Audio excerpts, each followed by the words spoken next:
If your Dyson cordless vacuum isn't holding a charge, don't assume the battery has failed right away. Many issues are caused by airflow restrictions or charging problems rather than a dead battery. Start by checking for blockages in the brush bar, wand, and hose. Empty the dustbin and inspect every air pathway, because even a small clog can strain the motor and affect battery performance. Next, remove the filter and wash it with warm water, only no soap. Let it dry for at least 24 hours before reinstalling. A damp or dirty filter can drastically reduce runtime. Make sure the vacuum is charging correctly. Place it on the dock and allow it to charge uninterrupted for at least 8 hours. If there's no LED response, try a reset. Remove the battery for 15 seconds, reinstall it, and charge again.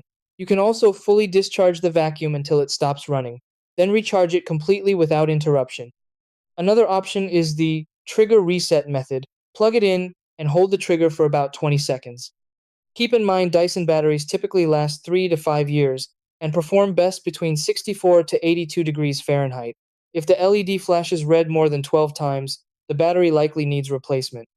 Always confirm your model V7, V8, V10, or V11 before buying a new battery. Genuine Dyson batteries are recommended for reliability. If issues continue, contact Dyson support to check warranty options.